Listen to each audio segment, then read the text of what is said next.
Bonjour et bienvenue sur Boulevard BD. Aujourd'hui, Hergé, Tintin et les Américains. Un livre de Philippe Godin paru aux éditions Moulinsart. Tintin vient juste d'arriver à Chicago qu'il se fait kidnapper par le chauffeur de taxi censé l'amener à son hôtel. Il faut dire que la ville de l'Illinois, si elle n'est pas la capitale de l'État, est celle du crime. Les bandits de toutes espèces règnent en maître. Lorsqu'ils apprennent que le célèbre reporter Tintin vient pour les combattre, ils décident aussitôt de tout mettre en œuvre pour ne pas laisser le mécanisme de leur organisation se voir grippé par ce grain de sable. Cet adversaire redoutable a fait échouer le plan conçu par Al Capone pour contrôler la production de diamants au Congo. Le plus grand bandit de l'Amérique lance le mot d'ordre à ses troupes « Il ne faut pas que Tintin reste un seul jour à Chicago !» Après les Soviets et le Congo, l'Amérique est la troisième destination du reporter à la houppe. Tintin va devoir faire face à la pègre avant de prendre la route vers le Far West, se trouver confronté aux Indiens et se rendre compte que les cow-boys sont peut-être plus dangereux. Philippe Godin est certainement le plus grand spécialiste de l'œuvre de Hergé. Secrétaire général pendant 10 ans de la Fondation Hergé, président de l'association Les Amis de Hergé, il est entre autres l'auteur de Hergé, ligne de vie, la plus objective et complète biographie du maître. Avec Hergé, Tintin et les Américains, Godin nous invite à une relecture approfondie de Tintin en Amérique. On y remonte aux sources de la création de l'œuvre en pointant tout ce qui, dans la vie de Georges Rémy, pas encore Hergé, a pu l'amener à la conception de cet épisode. Des premiers westerns muets sur les genoux de sa mère à Bruxelles, aux épreuves de tir à l'arc chez les scouts de Saint-Boniface.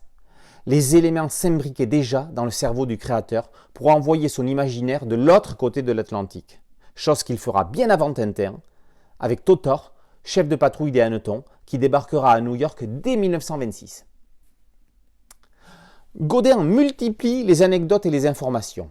Chaque page apporte son détail oublié ou son secret de fabrication.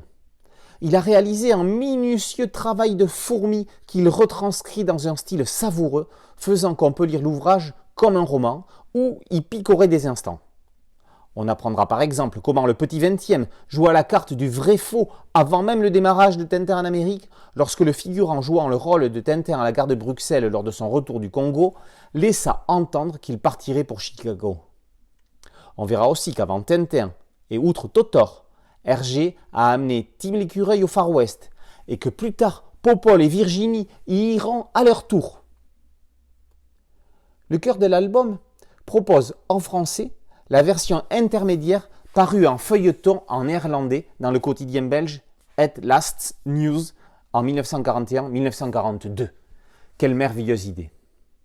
Plutôt que de reproduire la version classique que l'on trouve partout, et surtout que tout le public intéressé par le livre de Philippe Godin possède déjà, l'auteur aiguise là encore la curiosité du lecteur. Et ce n'est pas fini.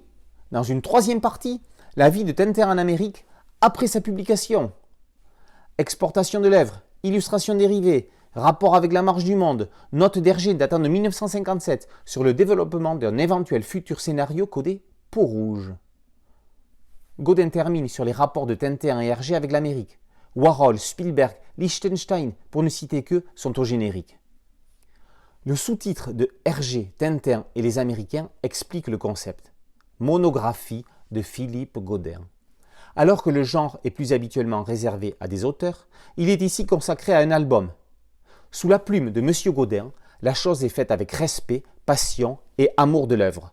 Il n'est nullement nécessaire d'être un tintinophile pour se trouver envoûté par ce livre indispensable. Hergé, Tintin et les Américains, une monographie de Philippe Godin, est parue aux éditions Moulinsart. A très bientôt sur Boulevard BD. Ciao!